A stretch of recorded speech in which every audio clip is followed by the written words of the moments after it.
Oh yes, before I have two requests. I'm gonna bring the camera. That thing just popped out in my head. All right, I had two requests. No, well, many requests. Two official requests. One from Grampie Workshop, and the other one from Steve Rob Review. All right. The first one from Grampie Workshop. He asked me, how did I manage to make build the steel frame around the electrical services? So, and by doing that, I'm gonna answer also the question of Steve from Steve Rob Review. All right. So first of all, and many of you did ask me, how did I lay down my wood? First of all, the wood pieces are 66 inches. They vary from 1/8 to 66 inches 1/4. So there's a 1/4 of a difference. It's from the house. The end there is straight, but the house is not that straight, so that's why I have to vary. Now, how do I install it? I cut it, and then and that's how I install it. Basically, I take it, leave it like this, put it on, push it like that. They're not gonna go anywhere because they held in place for side by side, and they all have angle iron. And at the end, I don't know if you can see that. At the end here, there's 1/4. The angle iron is 1/4 higher than the wood itself, so that's why it's not gonna jump. Yes, they may go like this or like that. So if they do like this, I just have to take it, swivel around, and voila. The other reason why I did that, so there's no screws, so there's no water going inside the hole by screwing it. The other reason also is to keep the wood intact.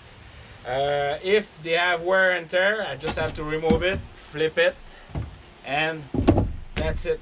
Now these wood, of course, I've got the angle iron in the middle, so there's no way it's gonna fall down. It's kept together like this. I have the angle iron in the middle. There's various reasons. If I need to get access under the deck, then I can remove a few of them. Matter of fact, I have to remove all of them because I still have some painting to do. That will be probably tomorrow. Now, for Grampie Workshop. Okay. So, what I've done, I'm just going to remove it like this.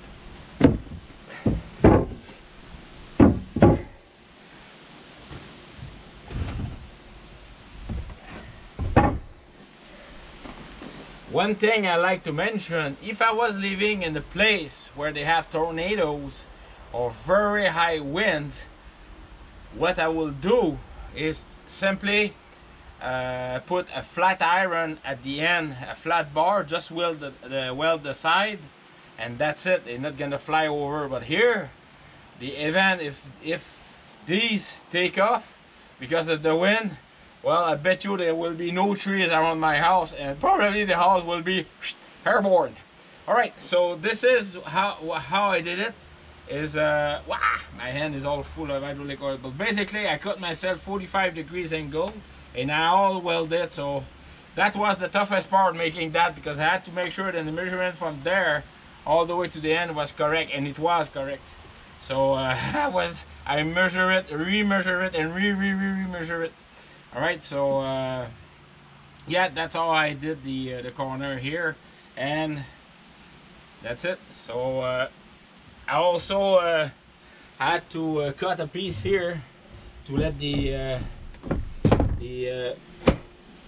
my internet access to have, and I'm very lucky because I didn't have to. They're exactly the same size on each side, so I didn't have to cut like half of it. It just went like this, like a charm. So I'm gonna clean up my hand because it's all full of hydraulic oil, and then we go back to business. Finish on that side. All right, cheers.